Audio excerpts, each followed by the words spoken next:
The witch hunts in medieval Europe, particularly during the late Middle Ages and early modern period, were a series of trials, persecutions, and executions of people, mainly women, accused of witchcraft. These events, often referred to as the witch craze, spanned roughly from the 15th to the 18th century, with peaks in the late 16th and early 17th centuries. In medieval Europe, the belief in witches and magic had long been present, rooted in ancient folklore, pagan practices, and Christian doctrine. The Church initially condemned belief in witches as heretical, but by the late 15th century, attitudes shifted.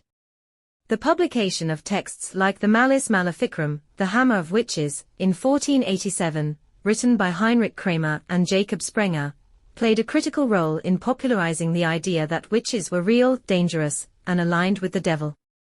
This text described how to identify witches, their supposed powers, and legal procedures for prosecuting them.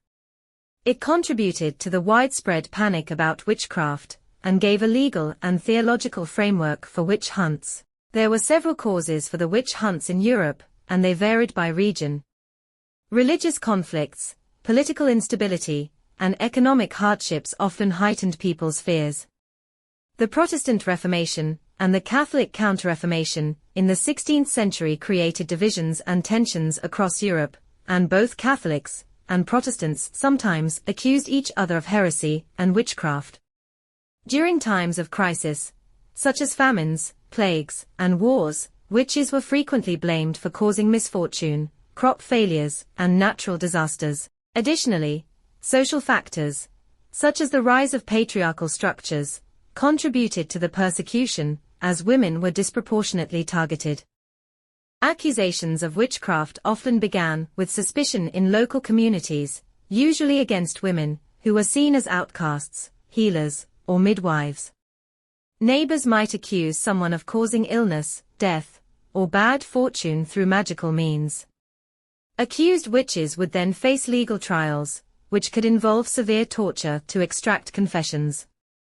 Courts often relied on evidence, such as the presence of a witch's mark, a mole or blemish, testimonies from witnesses, or confessions made under duress. The trials were conducted in both secular and ecclesiastical courts, with varying degrees of rigor. The severity of the hunts also differed between regions. For example, the Germanic regions and parts of France were notorious for large-scale witch trials, while Spain, despite the presence of the Spanish Inquisition, saw fewer executions for witchcraft. In England, witch trials were relatively less deadly but still common. Once convicted, those found guilty of witchcraft faced execution, most often by burning at the stake. In some cases, witches were hanged, drowned, or beheaded, depending on local laws. Burning was considered a purification by fire, aligning with the belief that witches had made pacts with the devil and thus needed to be cleansed. This brutal form of punishment was a public spectacle meant to serve as a deterrent. The intensity of witch hunts began to decline in the late 17th century, as the Enlightenment introduced more rational thinking and skepticism of superstition. Legal reforms also helped reduce the number of trials, as courts increasingly demanded stronger evidence and rejected the use of torture.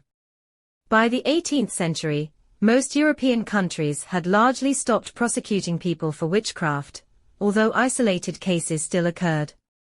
The witch hunts left a deep cultural scar on European society.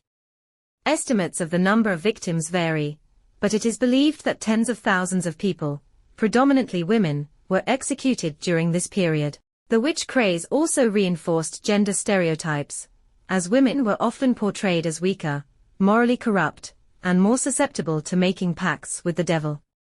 The witch hunts became emblematic of the dangers of mass hysteria, scapegoating, and religious fanaticism.